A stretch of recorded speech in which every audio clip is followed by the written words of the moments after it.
Okay, we continue our discussion of implicit differentiation, talking about higher order derivatives first of all. That simply means, in this case, we're going to talk about the second derivative, y double prime. And when we find this through implicit differentiation, it's going to require an additional step, which we shall see very shortly. So let's take the equation 2x cubed minus 3y squared equals 8. Let's find the first derivative. All right, 6x squared minus 6y, y prime equals 0. Don't leave sixes when you can reduce. X squared minus y, y prime equals 0. So y prime equals x squared, y prime equals x squared, and y prime equals x squared over y. There is our first derivative. So, clearly, in order to find the second derivative, since our first derivative is a quotient, we'll use the quotient rule. So, y double prime equals 2x times y minus x squared times y prime divided by y squared. Now, here's our little problem. We do not want our second derivative in terms of our first derivative. We want the second derivative, like all derivatives, to be in terms of just x and y. So, we're going to use an algebraic technique that you knew way back when you were solving systems of equations called substitution. Since y prime equals x squared over y, we will replace y prime with x squared over y.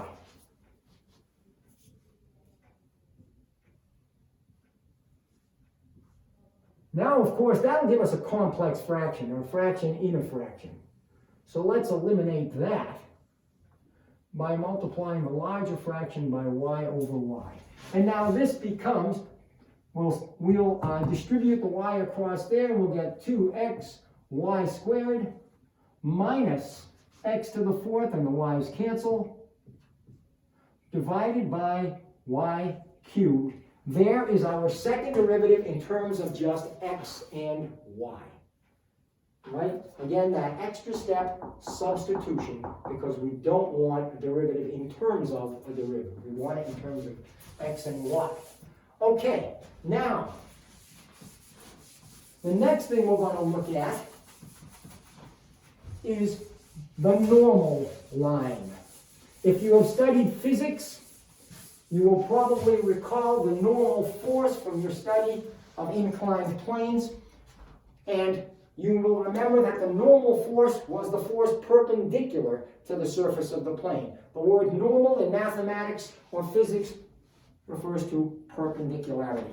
So, the normal line is the line through a point of tangency perpendicular to the tangent line. Right? So they share that point, the point of tangency. Since they are perpendicular, if you know the slope of one, and we can get the slope of the tangent line from the derivative, then you can very quickly find the slope of the other, because the slopes of perpendicular lines are simply negative reciprocals of one another. So the curve we're going to use here is the curve arising from this equation. And this is called the folium of Descartes. And it looks something like this. It's clearly not a function. It fails the vertical line test. All right.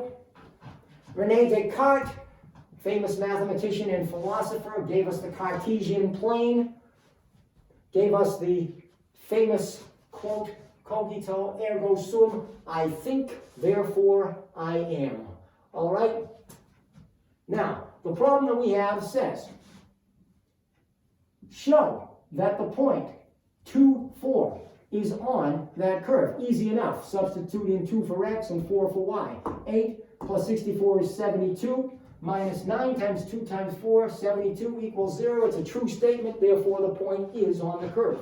Then they ask us to find the tangent line and the normal line at that point. So at that point, the point 2, 4, if we were to draw the tangent line, it would look something like that.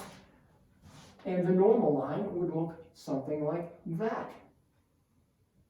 A rough sketch, but good enough to show us that the tangent line from our sketch should have a positive slope and a y-intercept less than 4, whereas the normal line will have a negative slope and a y-intercept greater than 4. If our answers do not agree with those conclusions, then we have probably made an error.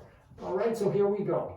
X cubed plus y cubed minus 9xy equals 0. We have more than one y here, that's not a problem. 3x squared plus 3y squared y prime minus, we have a product rule here. The derivative of x times y is not 1y.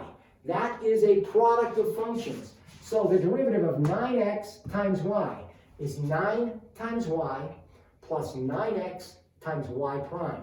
We're subtracting that whole thing, so we have 9 times y minus 9x times y prime equals 0. Again, reduce. Everything there is divisible by 3. X squared plus y squared y prime minus 3y minus 3x y prime equals 0. Never deal with larger numbers than you have to. Okay, again, we're going to keep our y prime terms on one side, our non-y prime terms on the other. And at the same time, we'll factor the y prime out. So we have y prime times y squared minus 3x equals 3y minus x squared.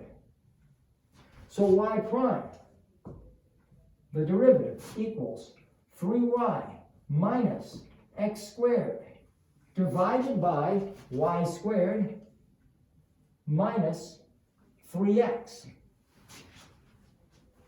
All right. Tangent, normal.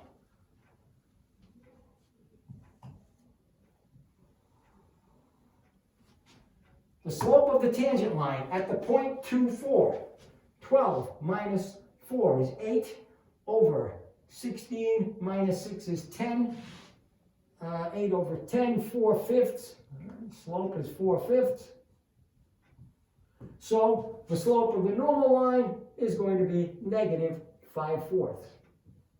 They both go through the point 2, 4. So y minus 4 equals 4/5 times x minus 2. So y equals 4/5 x minus 8/5 plus 20 over 5, so plus 12 over 5. Now we said that the tangent line would have a positive slope, 4/5. It would have a y-intercept less than 4, 12/5 is just a little more than 2, certainly less than 4. The normal line, y minus 4 equals negative 5/4 times x minus 2. Y equals negative 5/4 x plus 5/2 plus 8/2 plus 13 over 2. Negative slope, y-intercept greater than 4. So our analytical work agrees with our graphical work, and we are happy people. That's that.